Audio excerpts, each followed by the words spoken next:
আল্লাহ তাআলা মনে হয় আমাকে একটু ধৈর্য শক্তি বেশি করে দিয়ে পাঠিয়েছে। হ্যালো, আসসালামু আলাইকুম।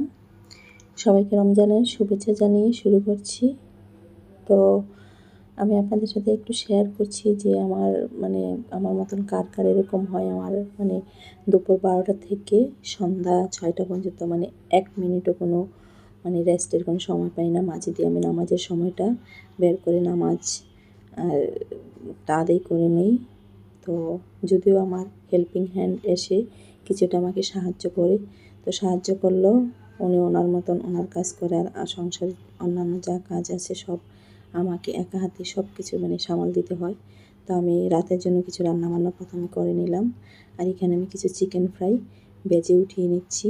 তো বাচ্চাদের আবার এই চিকেন ফ্রাইটা খুব বেশি পছন্দ করে, প্রায় বায়না ধরে যে এটা বানিয়ে দাও, এটা বানিয়ে দাও। তো ওদের আবদার আবার আমি ফেলতে পারি না। আর এখানে আমি সন্ধ্যার জন্য ইফতারের জন্য কিছু বুটও রেডি করে নিচ্ছি। সাথে এখানে আমি কিছু আলুর চপ ডিমে চুবিয়ে এগুলো আমি ভেজে নিচ্ছি। আর আলুর চপটা আমি আগে থেকে রেডি করে রাখি, না হয় আমি সময়গুলোয় উঠতে পারি না। আর এখানে আমি কিছু পেঁয়াজু ভেজে নিচ্ছি। আর পেঁয়াজুটার ডালটাও আমি আগে থেকে রেডি করে ফ্রিজে বক্সে বক্সে করে রেখে দিই, আমি নামিয়ে ভাজি।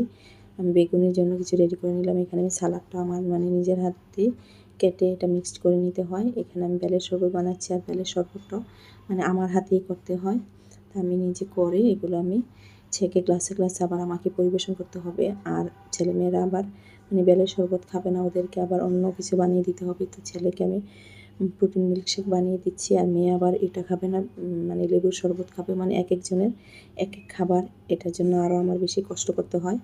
আর এখানে কিছু ফলও রেডি করে নিচ্ছি।